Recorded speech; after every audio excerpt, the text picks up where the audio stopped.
Aos 75 anos, o ex-presidente Fernando Collor de Mello foi preso na madrugada desta sexta-feira em Maceió. A prisão aconteceu depois que o ministro Alexandre de Moraes, do Supremo Tribunal Federal, negou os últimos recursos apresentados pelos advogados de Collor. O ex-presidente foi condenado a 8 anos e 10 meses de prisão em um dos casos da Operação Lava Jato.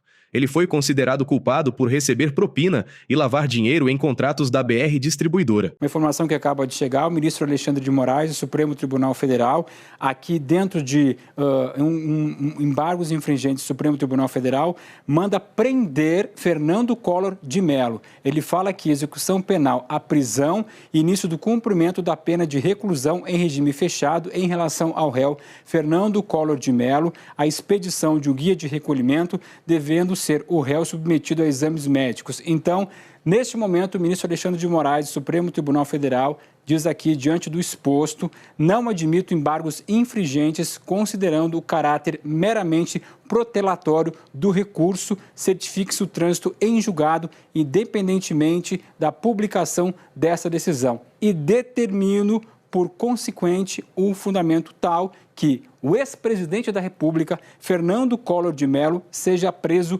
imediatamente. O deputado federal Ivan Valente usou as redes para dar a notícia da prisão do ex-presidente, que ocorre 33 anos após seu impeachment, e dizer: de forma tardia, Collor vai começar a pagar pelos seus muitos crimes e desvios de conduta. A deputada Érica Cocai comentou que espera que o ex-presidente Jair Bolsonaro, que responde a processos no Supremo Tribunal Federal, seja o próximo. O perfil Bolsonaro foi preso hoje? Brincou. Não. Mas o Collor, sim. O deputado Rogério Correia repostou um vídeo do perfil Acervo Nazaré e desejou bom dia com a informação de que Collor foi preso e Bolsonaro em vias de ser. Collor foi presidente do Brasil entre 1990 e 1992, quando foi afastado num processo de impeachment e renunciou o cargo. E, de 2007 a 2023, ele voltou à cena política como senador por Alagoas e, inclusive, em 2022, disputou o governo de Alagoas pelo PTB, mas acabou em terceiro lugar e recebeu muitos apoios de políticos brasileiros,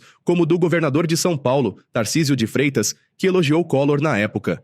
Fernando Collor é um dos maiores políticos que nós já tivemos, uma pessoa que esteve na presidência da República, deixou um grande legado. E do próprio inelegível Fernando Collor de Mello, o grande aliado nosso no parlamento brasileiro.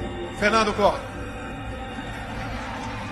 Também um homem que luta pelo interesse do Brasil, também em especial do seu estado. Segundo nota dos advogados, Collor estava a caminho de Brasília para se entregar quando foi detido. A defesa afirma que ele pretendia se apresentar voluntariamente. Embora a decisão de Moraes ainda precise ser confirmada pelo plenário do STF, ela já está valendo. Uma sessão virtual foi marcada para hoje para que os outros ministros analisem o caso. Porém, o ministro Gilmar Mendes interrompeu o julgamento pedindo vista quando o placar estava 2-0 para confirmar a decisão de Alexandre de Moraes. O colunista do UOL, Walter Maierovitch, analisou a decisão de Gilmar Mendes como negativa para a imagem do Supremo Tribunal Federal.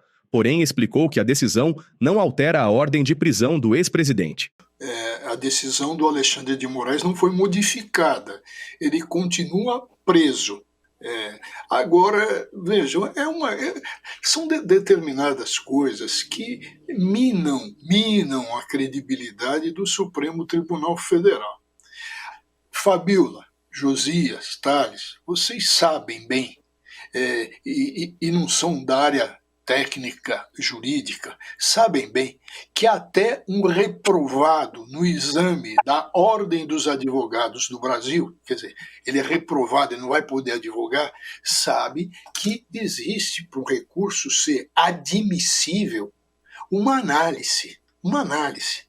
Ora, esse recurso, ou os dois recursos que estão pendentes, nada mais são do que reiteração de decisões, para mudança de decisões já tomadas. É repetição. Então, como é que um ministro, com os títulos, com a capacidade, com o conhecimento jurídico que é real, do Gilmar Mendes, dá esse exemplo nefasto de pedir vista dos autos? Até um reprovado em exame da OAB saberia que é caso de indeferimento, como fez o Moraes, e expedição de ordem de prisão.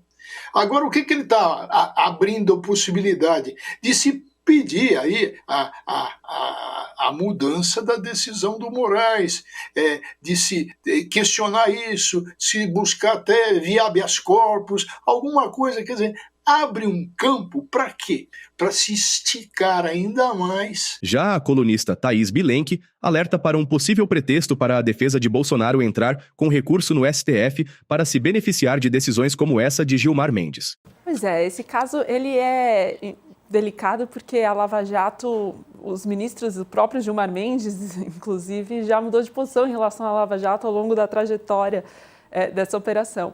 Mas chama atenção, porque o Gilmar Mendes e o Alexandre de Moraes vêm estando muito afinados e jogando juntos durante todo o enfrentamento ao bolsonarismo de uma maneira, inclusive, estratégica. Inclusive, muitas vezes em que o Alexandre de Moraes foi à frente das medidas que ele tomou de enfrentamento durante o ápice e durante todo o governo Bolsonaro, muito se falava, eu ouvi de mais de uma fonte, que o Gilmar Mendes tinha o papel de ser o estrategista por trás das iniciativas do Alexandre de Moraes.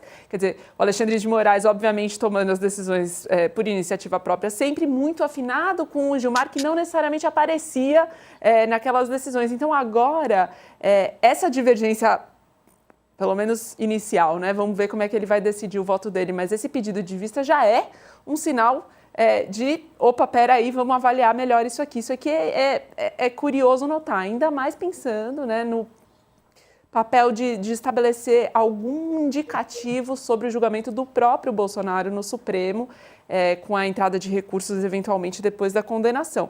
Então, qual que vai ser o papel do Gilmar Mendes, né, quando houver recursos eventualmente da defesa do Bolsonaro?